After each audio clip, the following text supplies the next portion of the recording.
والدين ما كان في عندهم ذاك الاهتمام، وبدأت اشتغل على هذا الموضوع من الصفر. يعني تخيل بسنه ثالث ثانوي كان في عندنا مدرس قدير وكبير بالسن يسالوا اسئله بسيطه جدا، الشباب يعني معايا انه ايش الاسئله هذا اي ولا اي يستغرب، لكن هو كان فوق راسي دعمني واصر انه انا حيطلع مني شيء. وسبحان الله بسنه ثالث ثانوي جبت 40 من 40 والله انجليزي. 40 هذا شيء مستحيل بالنسبه يعني لسوريا كتعليم. الوضع فيه عارفين بمصر بالسودان تعليم جدا صعب، فجبت 40 من 40. وليك انت كمان خصوصي ومن هنا كانت انطلاقه صراحه.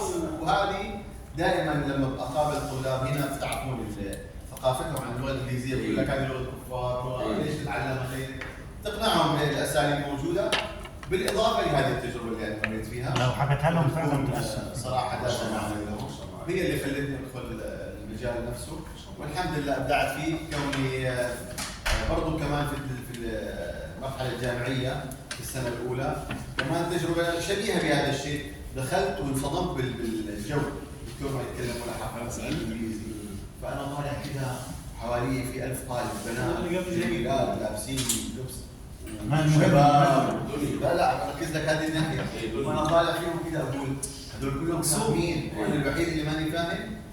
وتجري الايام سبحان الله اروح لعند الاداره المركزيه موظفه كذا محترمه، اقول له بالله عليك اعطيني الشهاده الثانويه انا برجع عند ابويا اشتغل عنده محل اعزيه كذا.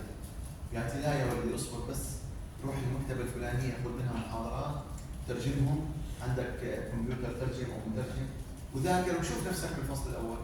من فضل الله نجحت 8 مواد من اصل 8 والباقي كله جاي طالع هذا اللي راسب ب5 مواد، هذا اللي نجح ماده واحده. كمان كانت هذه الدفعه معنا ومن هنا انطلقنا.